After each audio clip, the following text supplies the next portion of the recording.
우리 다 같이 하나님을 경외함으로 자리에서 일어나시겠습니다. 오늘 우리에게 주시는 말씀은 갈라디아서 2장 11절에서 21절 말씀입니다. 11절에서 21절 말씀이에요. 봉독하겠습니다.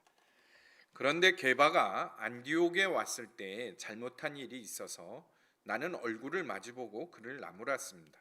그것은 게바가 야고보에게서 몇몇 사람이 오기 전에는 이방 사람들과 함께 음식을 먹다가 그들이 오니 할례 받은 사람들을 두려워하여 그 자리를 떠나 물러난 일입니다. 나머지 유대 사람들도 그와 함께 위선을 하였고 마침내는 바나바까지도 그들의 위선에 끌려갔습니다. 나는 그들이 복음의 진리를 따라 똑바로 걷지 않는 것을 보고 모든 사람 앞에서 게바에게 이렇게 말하였습니다. 당신은 유대 사람인데도 유대 사람처럼 살지 않고 이방 사람처럼 살면서 어찌하여 이방 사람들어 유대 사람이 되라고 강요합니까? 우리는 본디 유대 사람이요 이방인 출신의 죄인이 아닙니다. 그러나 사람이 율법을 행하는 행위로 의롭게 되는 것이 아니라 예수 그리스도를 믿는 믿음으로 의롭게 되는 것임을 알고 우리도 그리스도 예수를 믿은 것입니다.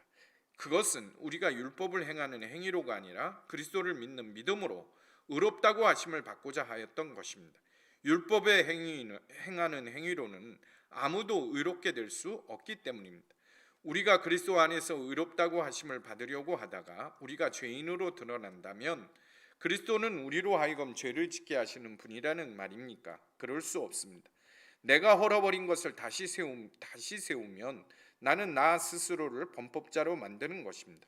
나는 율법과의 관계에서 율법으로 말미암아 죽어버렸습니다. 그것은 내가 하나님과의 관계에서 살려고 하는 것입니다. 나는 그리스도와 함께 십자가에 못 박혔습니다. 이제 살고 있는 것은 내가 아닙니다. 그리스도께서 내 안에 살고 계십니다. 내가 지금 육신 안에 살고 있는 삶은 나를 사랑하셔서 나를 위하여 자기 몸을 내어주신 하나님의 아들을 믿는 믿음 안에서 살아가는 것입니다. 나는 하나님의 은혜를 헛되게 하지 않습니다. 의롭다고 하여 주시는 것이 율법으로 되는 것이라면 그리스도께서는 헛되이 죽으신 것입니다. 아멘. 하나님의 말씀입니다. 다 자리에 앉으시기 바랍니다. 지금 너무나 어렵고 힘든 때를 지나고 있죠. 우리 2000년도에 IMF도 겪어봤지만 2년 동안 그때보다 더 어려운 것 같아요. 코로나 질병 때문에 이렇게 우리의 일상이 통제받고 이렇게 될 거라고는 생각지 못했는데 이렇게 어렵고 어려운 때에 우리가 예수님 믿는 게 얼마나 큰 축복인지 몰라요. 왜냐하면 믿음으로 이 어려운 때를 이겨낼 수 있기 때문에 그렇습니다. 그런데 여러분, 예수 믿는 사람은 예수 믿지 않는 사람과 다른 거가 믿음으로 살기 때문에 다른 거잖아요. 근데 믿음으로 산다는 게 뭘까요? 여러분, 믿음으로 살아내는 게 어떤 것을 말하는 것일까요? 저는 개척교회 한 9년여를 하면서 믿음으로 산다, 믿음으로 목회한다. 그것을 어떻게 이해를 하고 또 그렇게 믿음으로 고백하며 살았냐면 눈앞에 보이는 현실이 아니라 전능하신 하나님을 믿고 하나님이 부흥 주실 줄 믿고 하나님이 우리 교회 부채 다 갚아주실 걸 믿고 그렇게 믿습니다. 그렇게 사는 것이 믿음으로 사는 거라고 생각을 했어요. 믿음으로 사는 거라 여겼습니다. 그런데 여러분, 정말 이게 믿음으로 사는 걸까요? 우리는 복음으로 구원받았지만 믿음으로 꼭 살아야 된다는 것이 없어요. 믿음으로 살면 좋은 거고 때로는 믿음으로 살지 못해도 상관없다고 생각해요. 왜? 이미 우리는 예수 그리스도를 믿고 죄사함 받고 천국 갈 구원받은 삶이니까. 그런데 그렇지 않습니다. 믿음으로 살지 못하면 구원받지 못하는 거예요. 그래서 두렵고 떨림으로 구원의 길을 가라. 사도 바울이 빌립보서에 얘기한 거예요. 여러분, 믿음으로 산다는 것은 뭔가요? 오늘 본문에 보면 베드로가 믿음으로 행하지 못하다가 바울에게 엄청나게 호되게 질책을 받는 말씀이 나옵니다. 오늘 본문에 보세요. 13절과 14절 말씀을 보세요. 나머지 유대 사람들도 그와 함께 위선을 하였고 마침내는 바나바까지도 그들의 위선에 끌려갔습니다. 나는 그들이 복음의 진리를 따라 똑바로 걷지 않는 것을 보고 모든 사람 앞에서 게바에게 이렇게 말하였습니다. 당신은 유대 사람인데도 유대 사람처럼 살지 않고 이방 사람처럼 살면서 어찌하여 이방 사람들어 유대 사람이 되라고 강요합니까? 여러분, 사도 바울이 지금 베드로 사도에게 뭐라고 말합니까? 위선자라고 얘기해요. 너 복음으로 구원받고 복음을 믿고 구원받았다고 하면서 왜 복음의 진리를 따라 살지 않아? 왜 복음의 진리를 따라 똑바로 걷지 않아? 이렇게 질책하는 거예요. 여러분, 우리가 알다시피 베드로 사도는 어떤 사람이에요? 12사도의 수장입니다. 당시에 초대교회 예루살렘 공회의 리더예요. 감히 예수님 당시에 쫓아다니지도 않았던 사도 바울이 감히 베드로 사도에게 위선자라니, 복음을 따라 살지 않았다는 것, 걷지 않았다는 것, 행하지 않았다는 것 때문에 위선자라 그래요. 도대체 무엇 때문에 이렇게 하나? 이 사건의 전말을 이야기하자면 이런 겁니다. 베드로가 바나바와 또 그 일행들을 데리고 안디옥 교회에 내려왔어요. 안디옥 교회는 큰 부흥이 일어났는데 많은 이방인들이 믿게 된 교회입니다. 초대교회 중에 이방인 교회 중에 1호예요. 예루살렘에서 베드로, 바나바 그리고 그 일행들이 안디옥 교회를 내려와서는 그 교인들하고 함께 식사를 하는 중이었어요. 이방인들과 함께 한 식탁에 앉아서 예수 믿는 이방인들과 구원받은 이방인들과 함께 식사를 하는데 식사 도중에 예루살렘 공회에 있는 야고보 사도가 후속으로 보낸 일행들이 식사 도중에 도착한 거예요. 그런데 그들이 도착하니까 베드로가 어떻게 행했냐? 12절 말씀을 보세요. 그들이 오자 할례 받은 사람을 두려워하여 그 자리를 떠나 물러난 일입니다. 식사를 하다 말고 할례 받은 자들이 오니까 그 자리를 떴다 그랬어요. 이 할례 받은 자들은 누구냐면 근본주의, 율법주의자들이에요. 그러니까 다시 말해서 예루살렘 교회 안에는 유대 기독교인들이 많았는데, 주류를 이루었는데 그들 중에는 예수만 믿어서 구원받는 게 아니라 그들이 지금껏 조상 대대로 지켜왔던 율법도 지켜야 된다, 할례도 지켜야 된다, 절기도 지켜야 된다, 이렇게 주장하는 사람들이에요. 아주 강력한 극단적인 율법주의자들이죠. 그래, 그들이 들이닥치니까 베드로가 갑자기 겁을 먹은 거예요. 더욱이 그들은 성경은 그렇게 나와 있지 않지만 굉장히 입김이 셌던 것 같아요.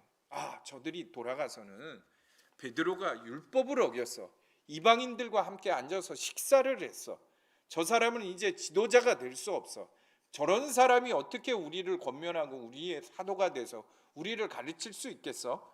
이렇게 비판할 것을 염려가 한 거예요.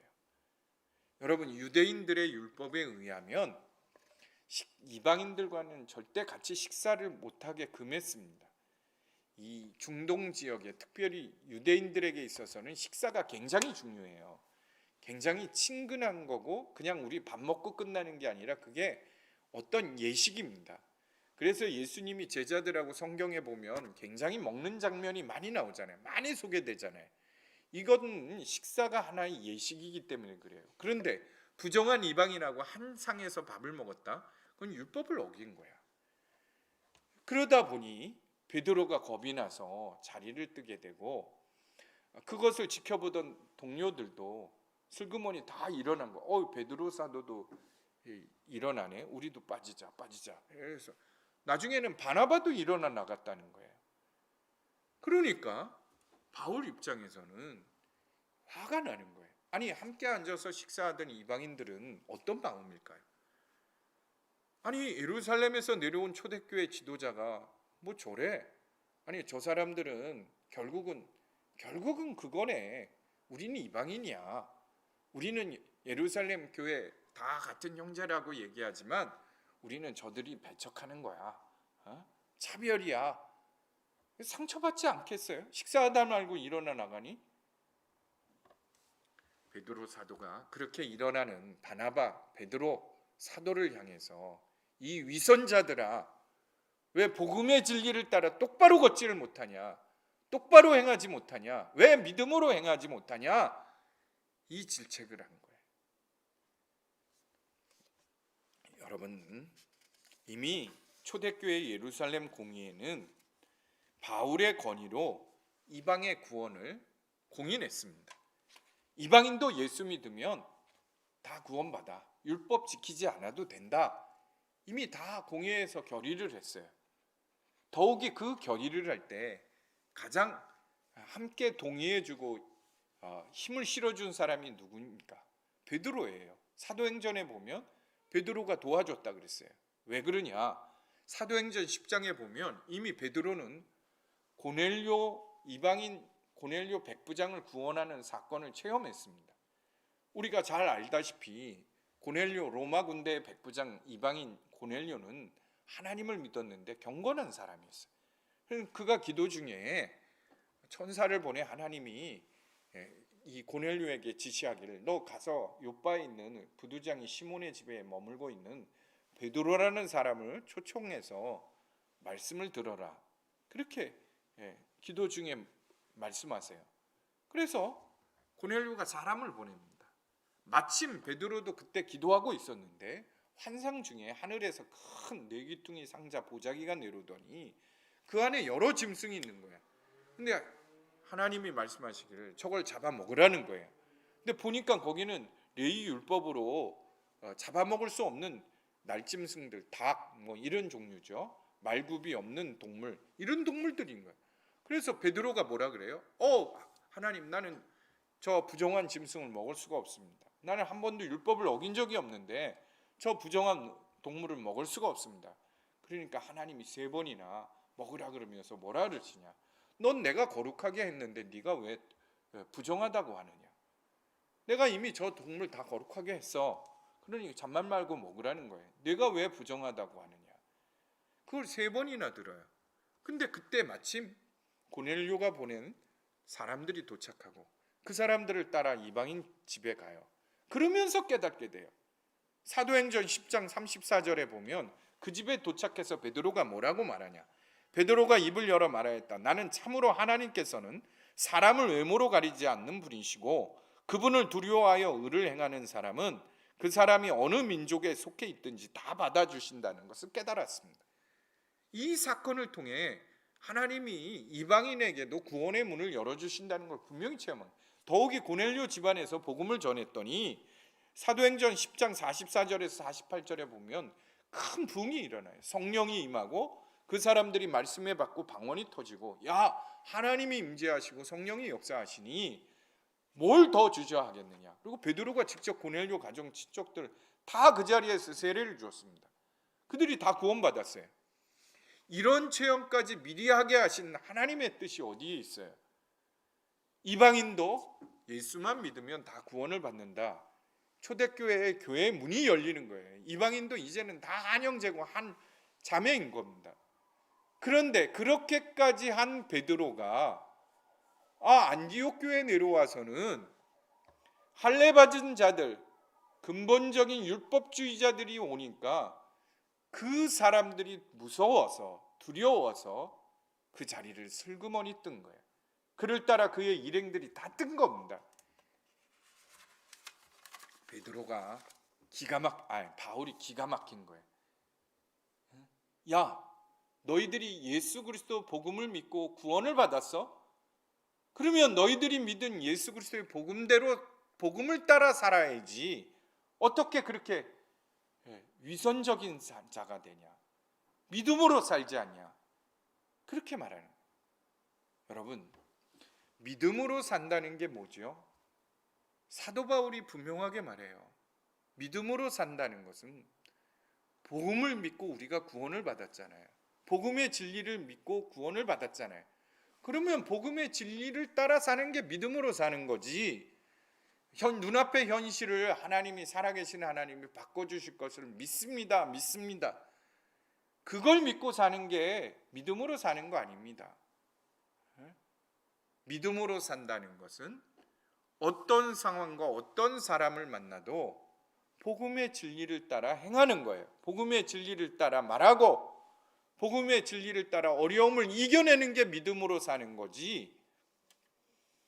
하나님이 이것을 전능하신 하나님이 바꿔주실 거야. 그것을 믿고 사는 게 믿음으로 사는 거 아니라니까요.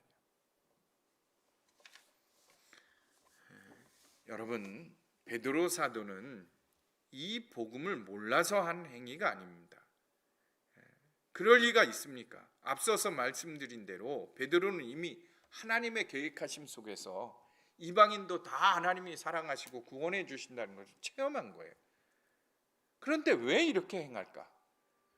율법주의 신앙의 잔재가 남아있는 거예요. 어리서부터 머리 끝에 뼛속까지 그 습관화되어 있던 것이 다시 살아나는 거예요. 율법주의 행태가. 여러분은 오늘날 어떻게 살고 있나요? 믿음으로 살고 있나요? 복음으로 살고 있나요? 믿음으로 산다는 것은 복음의 진리로 사는 것을 말하는 거예요. 우리는 예수님을 따라가는 것이 아니라 버리고 나온 세상의 가치를 베드로처럼 또 따라가며 살지는 않나요? 여러분 한번 돌이켜 보세요. 우리가 복음으로 구원을 받고도 복음의 진리를 따라 살지 못하는 이유가 어디에 있나? 우리가 왜 베드로처럼 그렇게 무너지죠? 우리도 베드로처럼 우리 안에 율법적인 신앙에서 떠나지 못했기 때문에 그런 거예요. 아니, 율법주의 신앙에서 떠나지 못했다고요? 목사님, 우리가 언제 베드로처럼 율법을 받은 적 있나요? 우리가 언제 율법을 지키려고 신앙생활한 적 있나요? 율법적인 신앙에서 떠나지 못했다니요. 말도 안 되지. 이렇게 말하실 분이 있을 거예요.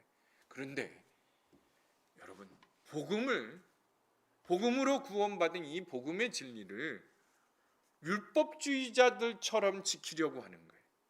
그게 어떤 말이냐?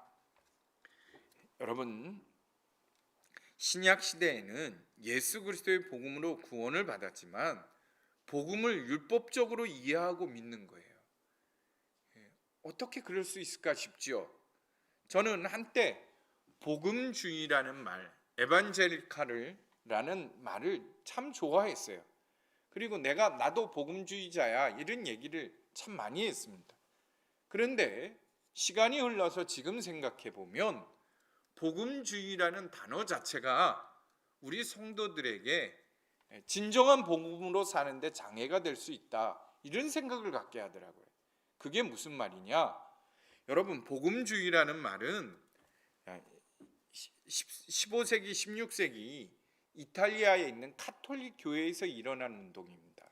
15, 16세기 때 말씀을 더 철저히 생활하고 성경 중심의 생활을 하자, 성경 읽기를 철저히 하자, 그렇게 운동이 일어났어요. 카톨릭 교회 안에. 그 운동을 하는 사람들을 가리켜서 복음주의자라 그랬어요. 그러다가 종교개혁이 일어나는데 이 복음주의자들을 중심으로 한 사람들이 카톨릭 교회 안에서 종교개혁을 일으켜요. 그들을 프로테스탄트라 그랬습니다. 프로테스탄트라는 뜻은 항의자라는 뜻이에요. 항의하다, 거역하다, 일어나다라는 뜻인데, 그래서 이 개혁주의자들, 프로테스탄트가 복음주의자와 같은 말로 쓰이기 시작했는데, 복음주의 안의 말은 무엇이 다르냐면, 우리가 잘 알다시피 루터가 종교개혁자들은 이 천주교는 교회 전통과 성경을 같은 위치에서 봅니다. 그래서 교회법을 어긴 자는 구원받지 못해요. 그래서 교회법과 성경이 같은 선에 있습니다. 근데 종교개혁 일으킬 개혁자들은 성경이 교회 위에 있는 거예요. 성경이 기준이 되는 거예요. 근데 문제는 이 복음주의라는 말 단어 자체 속에 이것이 인간의 의식적인 인간의 한계 안에 있는 운동이라 규정 지어지는 거예요. 예를 들자면 여러분은 주의라는 말 많이 들었죠. 민주주의, 공산주의, 자본주의, 무슨 주의라는 말 다 들었잖아요. 이 주의 속에 뭐가 있어요? 무브먼트, 운동이라는 게 있어요. 인간적인 어떤 사상, 어떤 주의에 의하여 일으키는 운동이라는 뜻이 있습니다. 그러다 보니 복음주의 이렇게 하다 보니 성도들 안에 또는 복음주의를 외치는 목사님 안에 그렇게 돼버리는 거예요. 복음주의가 하나의 이데올로기가 되는 거예요. 그래서 교리를 가지고 자신들이 원하는 신앙의 형태를 교리를 만들고 교리를 해석해요. 복음주의자 자기들의 행위를 옹호하기 위해. 그러다 보니 복음이 곧 믿음이 아니라 복음은 지식적인 신앙 활동의 한 방편이 돼버린 거예요.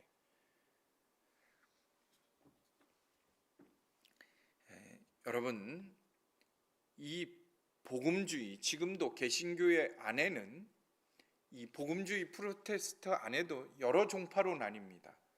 정통주의, 신정통주의, 자유주의 이렇게 나누어지잖아요. 그리고 서로 개혁주의 다 들어본 말이죠. 그 사람들이 제각기 자기들의 교리가 맞다, 자기들의 신앙 형태가 옳다 그래서 다른 주의를 가진 사람들, 정파들을 다 비난하고 비판하고 때로는 이단으로 정죄하기도 하죠. 율법주의자들의 특징이 뭡니까? 이 할례 받은 자가 내려왔을 때 왜 베드로가 일어났어요? 이들은 굉장히 엄격합니다. 자신들이 만든 잣대를 가지고 다른 사람들을 비방하고 비난하는데 엄청나요. 근데 복음주의자들도 그렇다니까요. 복음은 원래 예수 그리스도의 복음은 사랑과 은혜와 포용입니다. 그런데 복음주의자라는 사람들이 더 날쌘 칼로 다른 사람을 정죄하고 또 자기도 그 안에서 생활하려고 굉장히 노력하죠. 철저하게.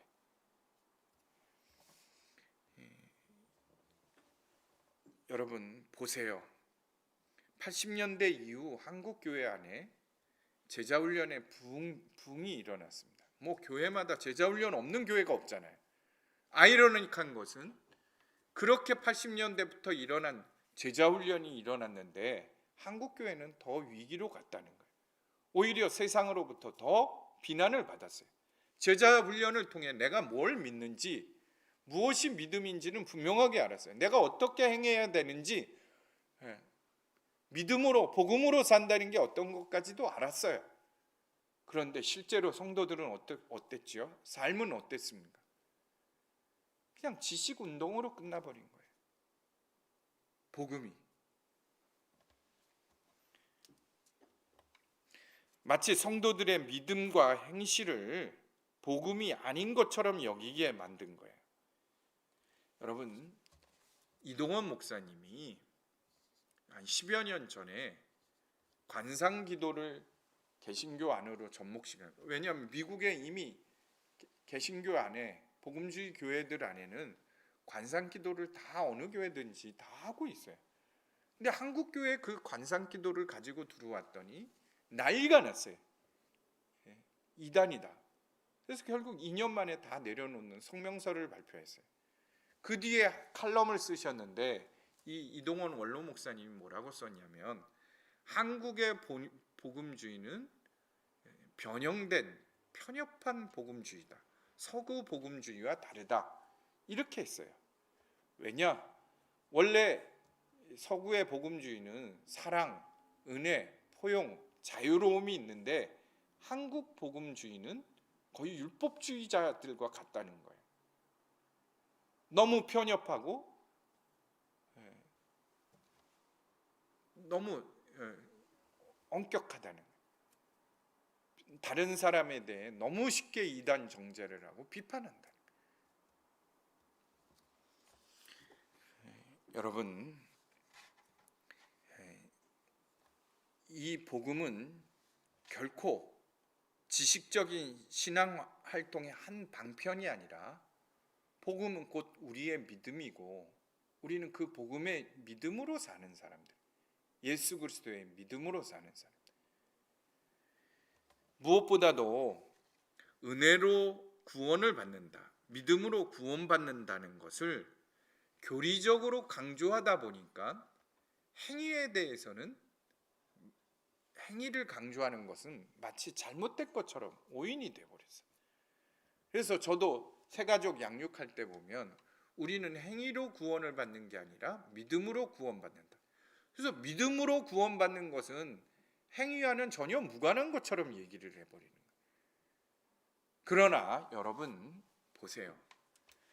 율법을 통해서 구원받고자 했던 행위, 또 믿는 예수 그리스도의 복음을 통해 구원받는 의인이 되는 길은, 여러분 행위는 필요 없는 건가요? 예수 믿고 구원받으면 아무렇게 살아도 되나요? 오늘 사도 바울은 그렇게 얘기하지 않아요. 믿음으로 의인이라 구원받는 길, 그걸 단순히 행위 없이 예수만 믿으면, 교리만 믿으면 죄 용서함 받고 천국 간다는 얘기, 그 얘기 아닙니다. 오늘 본문은 그게 아니라 율법을 지킴으로 행위를 가져왔던 그 율법주의가 뭐가 문제냐? 그거는 자신의 힘으로, 자신의 능력으로 율법을 다 지키려고 했어. 그런데 지켜지지가 않는 거예요. 그러면 어떻게 되죠? 사람이 위선적으로 변해요. 그 율법을 다 지키지 못하니까 사람 보는 앞에서는 다 지켜. 또 눈앞의 현실에서 자기에게 손해가 되거나 어려움이 생기면, 율법을 지킬 수 없는 상황이 되면 여러 가지로 그것을 감추고 변호하죠. 위선자의 신앙이 되는 거예요. 그래서 예수님이 그 당시에 가장 율법주의자들, 바리새인들, 율법주의자들을 향해서 회칠한 무덤이라, 겉과 속이 다른 사람들이라 말이다. 또 율법주의자들이 자기가 철저하게 해서 지켰다고 해도 문제인 거예요. 왜? 그 사람은 내가 이 정도로 율법을 지켰어 해서 교만해지기 때문에.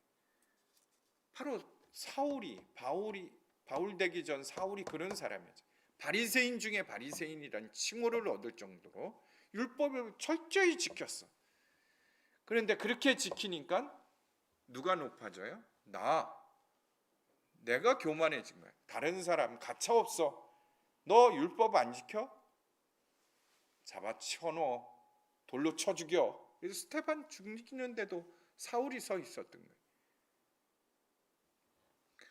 그런데 복음으로 구원받은 사람, 복음을 믿고 구원받은 사람은 복음의 진리를 따라 행하는데, 복음의 진리를 따라 행한다는 건 누굴 따라 행하는 거예요? 내 안에 계신 예수님을 따라 행하는 거예요. 그게 20절 말씀입니다. 우리가 너무나 잘 아는 말씀이죠. 우리가 믿는 복음이 뭔가? 우리가 믿는 복음, 무엇으로 구원받았어요? 우리가 뭘 믿고 구원받았습니까? 로마서 6장 3절에서 4절 말씀을 보면, 우리가 예수 믿고 세례 받을 때에 예수님과 합하여 십자가에서 죽었다는 것을 모르느냐? 죽었을 뿐만 아니라 부활하신 예수님과 하나 되어 새 생명 가운데 산다. 예수 생명으로 사는 것, 그것을 믿고 우리가 다 세례를 받고 구원을 받은 거예요. 그러면 그것을 믿는다면 갈라디아서 2장 20절 말씀 보세요.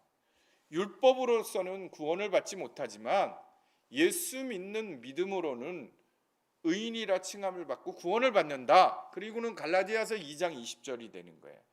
내가 그리스도와 함께 십자가에 못 박혔어. 이제는 내가 사는 것이 아니라 내 안에 계신 예수님으로 사는 거예요. 그러니까 여러분, 율법도 하나님의 말씀이에요. 궁극적으로 율법이 성경과 무관한 거 아닙니다. 나쁜 거 아니에요. 모세를 통해 하나님이 주신 게 율법입니다. 출애굽기, 신명기, 레위기, 이게 다 하나님이 주신 율법이잖아요. 유대인들이 지키는 율법이잖아요. 그 하나님의 말씀을 지키는데 이제부터는 내가 지키려고 하는 게 아니라 율법주의자들처럼 누구로 지키는 거예요? 내 안에 계신 예수님으로 행하는 거예요. 내 안에 계신 예수님으로 사는 겁니다. 이게 다른 거예요. 이게 믿음으로 사는 겁니다. 이게 내가 믿는 복음으로 사는 거예요.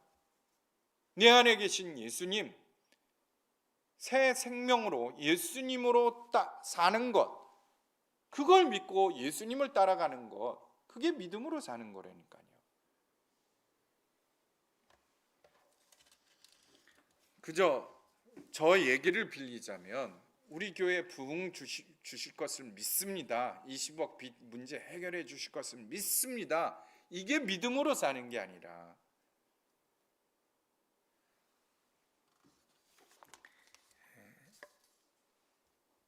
오늘 베드로는 이 복음도 알았는데 왜 무너졌죠? 왜 넘어졌습니까? 그 이유는 예수님을 바라보지 못했기 때문에 그 순간에 율법으로 돌아간 거예요. 율법주의자로 돌아간 거예요. 그 순간에 내 안에 계신 예수님 한 번만 바라봤어도 주님 어떻게 하죠? 저들을 율법주의자들, 저 사람들 무서운 사람, 방송국이에요. 이거 보고 가면요 여기저기 다니면서 베드로가 율법을 어겼어, 저 사람이 무슨 지도자야, 사도야, 저 사람이 어떻게 우리한테 말씀을 가르칠 수 있어 하고 떠들고 다닐 텐데 내가 어떻게 주님의 일을 더 할 수 있을까요? 저 일어날까요? 말아야 될까요? 물었을 거예요. 근데 그는 주님 바라보지 않았어요. 그저 율법주의 옛날로 돌아가 이거 저 사람들이 돌아가서 또 날 공격할 텐데, 그리고는 사람 눈치 보고 일어난 거예요. 여러분, 우리도 베드로처럼 살지 않나요? 예수 그리스도의 복음을 믿고 구원은 받았지만 때때로 세상 따라가는 거예요. 사람 눈치 보는 거예요. 사람 관계 의식하는 거예요.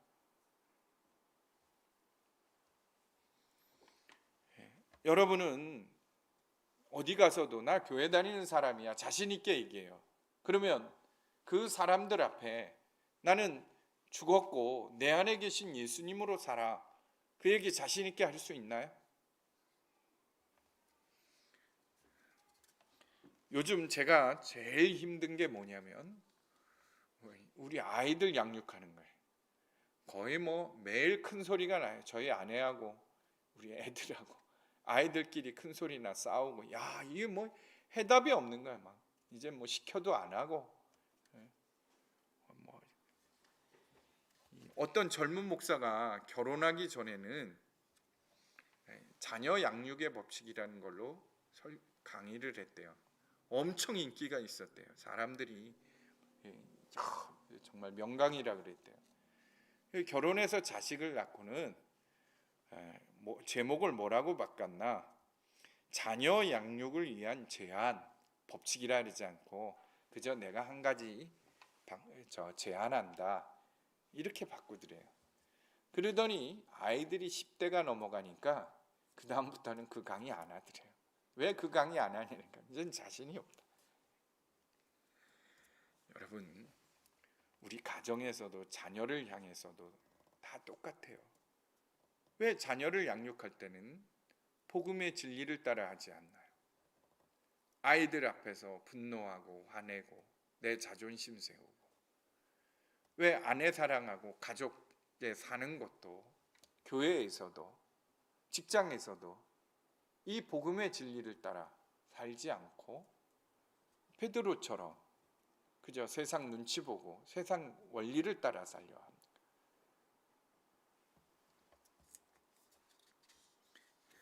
여러분, 가족도 교회도 세상도 비판할 거 없습니다. 내가 변화된 것 보여주면 따라오게 돼 있는. 그저 예수님처럼 인내하고 기다리면 되는 거예요. 여러분, 오늘 사도 바울이 분명하게 말해요.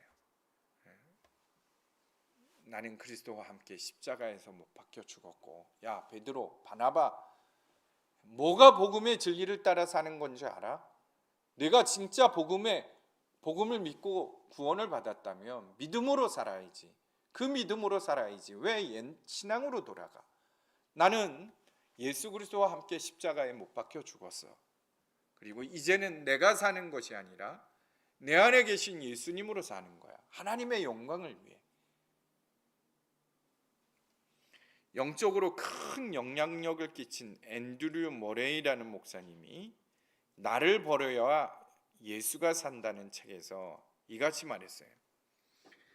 예수 그리스도의 십자가에 동참하려는 사람은 매 시간 매 순간마다 하나님의 은혜에 힘입어 끊임없이 자아를 부인해야 한다. 무엇보다 당신이 예수 그리스도와 함께 십자가에 못 박혀야 한다. 예수님이 죽음과 무덤까지 낮아지셨다는 것을 기억하라.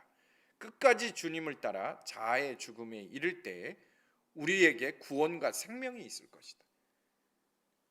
우리가 진정으로 예수 믿고 구원받은 것, 끊임없이 자기를 부인하지 않으면 그 구원의 길을 못 간다는 거예요. 오늘 사도 바울이 베드로하고 바나바 보고 얘기하잖아요. 너희들 율법주의는 절대 구원받지 못해. 그게 16절 말씀이잖아요.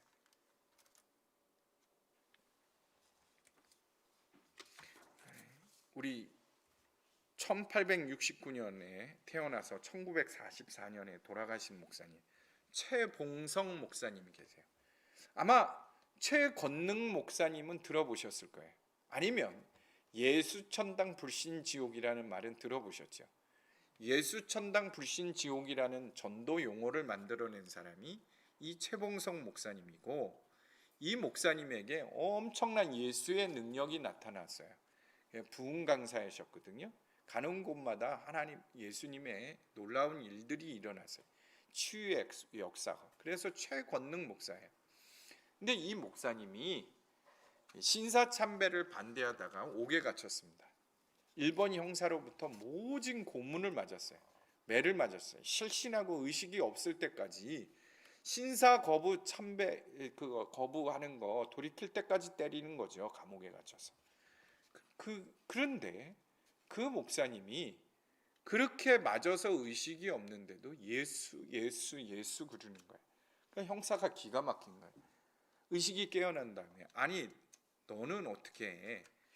그렇게 맞아 죽어가면서도 예수냐? 예수밖에 모르냐? 그랬더니 그 목사님이 그렇게 대답했다 그래요. 내 안에는 예수로 가득 차 있어. 나는 털어도 두들겨 패도 나한테 나올 것은 예수밖에 없어. 그렇게 말했다는 거예요.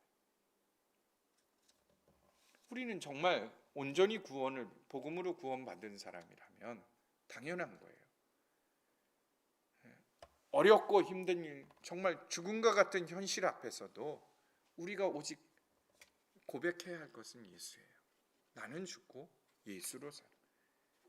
믿음으로 산다는 게 뭔가? 죽음과 같은 현실 앞에 나는 죽고 예수로 이겨내는 거예요. 고난을 이겨내는 거예요.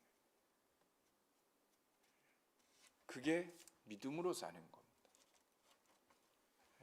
다른 사람 정죄하고 비판하고 그렇게 사는 게 아니라 예수의 마음으로 그 사람 용서하고 사랑하고 포용하고 기다려주고 인내하고, 그게 바로 복음의 진리로 사는 거예요.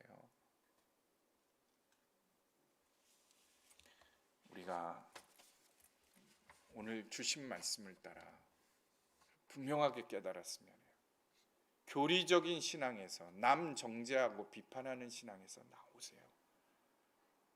복음을 따라 진리를 따라 사는 여러분이 꼭 되시기를 바랍니다. 나는 죽고 예수로 사는 것, 이게 복음의 진리, 믿음으로 사는 길입니다. 자, 오늘 주신 말씀 붙들고 찬양하고 기도했으면 해요. 내 마음의 주를 향한 사랑이, 우리 찬양하고 기도합시다.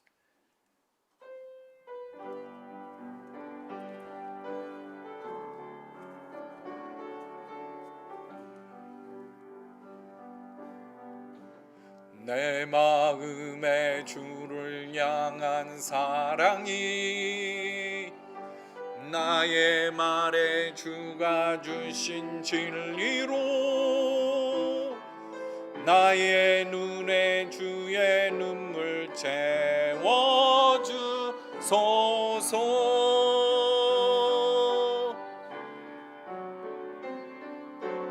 내 입술에 찬양의 향기가 두 손에는 주를 닮은 섬김이 나의 삶에 주의 흔적 남게 하소서.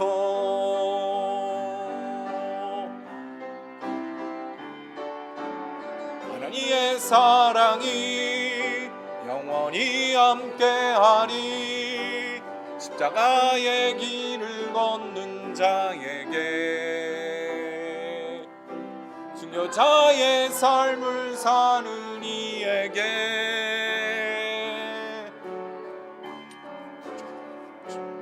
조롱하는 소리와 세상 유혹 속에도 주의 순결한 신부가 되리라. 내 생명 주님께 드리리. 우리 다시 한번 부를까요? 우리 내 마음에 주를 향한 사랑이 나의 말에 주가 주신 진리로 나의 눈에 주의 눈물 채워주소서.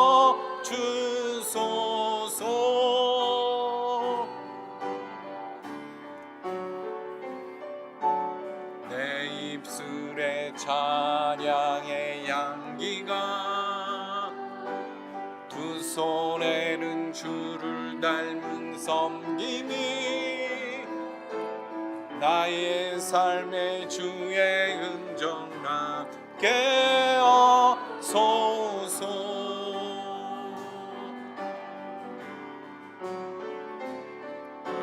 하느님의 사랑이 영원히 함께하리. 십자가의 길을 걷는 자에게 순교의 삶을 사는 이에게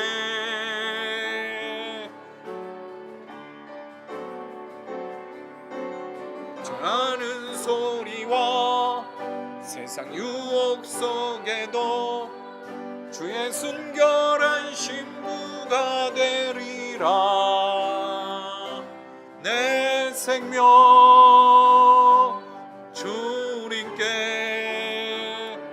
드리리. 이 시간에 먼저 우리가 주님 앞에 회개했으면 해요.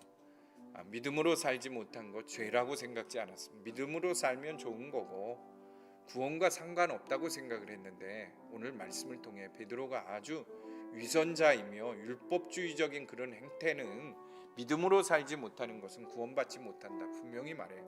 16절 17절에 우리가 믿음으로 구원을 받았지만 두렵고 떨림으로 이 구원의 길을 가라 바울이 말해요. 빌립보서 2장에서 하나님 오직 복음의 진리 붙들고 따라가게 해 주십시오. 진리를 따라 행하게 하소서. 예수 그리스도를 따라 행하게 해 주십시오. 우리가 교리적인 지식에 신앙에 묶여 그저 자기 변호하고 남 비판하고 사는 것 멈추게 하옵소서.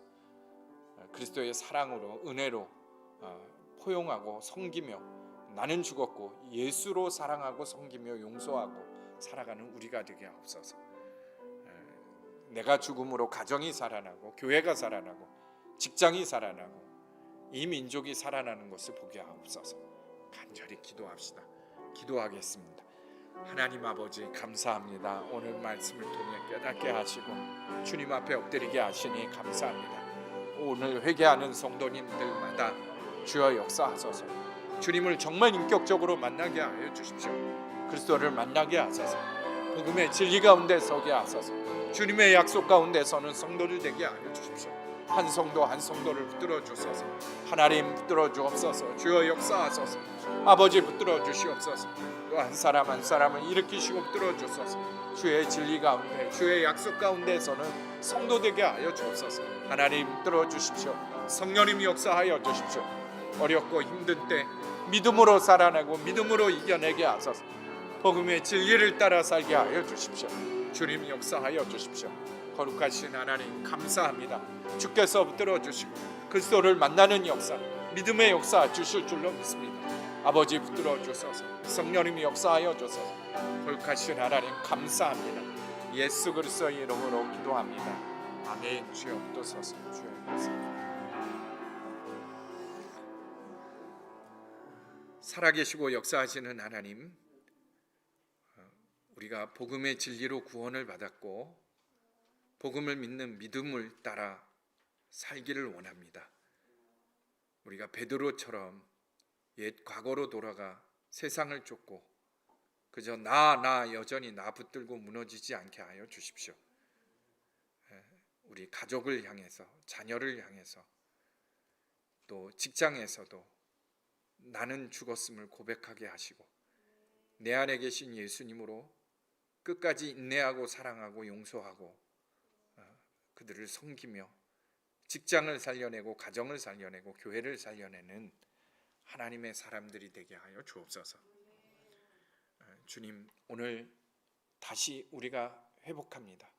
내 안에 계신 예수 그리스도, 그분을 붙들고 돌아가게 하여 주옵소서.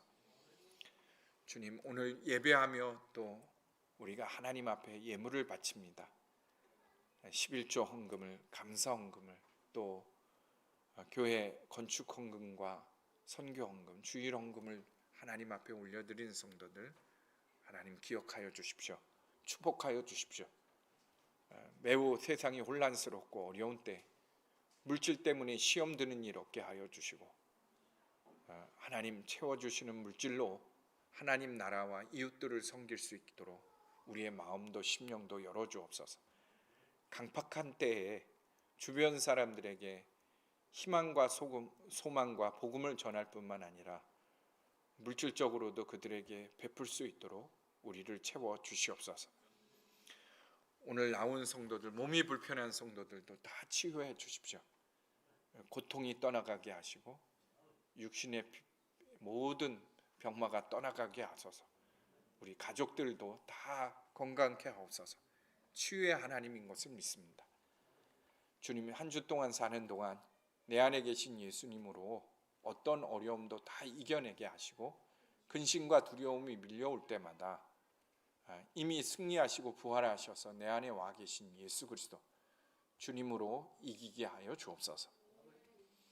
이제는 우리를 죄에서 구원해 주신 예수 그리스도의 십자가의 은혜와 또 하나님의 외아들을 주시기까지 사랑하신 그 크신 하나님 아버지의 사랑과 보혜사 성령님의 내주하심과 교통하심과 역사하심이 오늘 오직 복음으로 구원받고 복음의 진리를 따라 믿음으로 살기로 결단한 모든 성도들 가운데 영원히 함께 하시기를 간절히 축원하옵나이다. 아멘.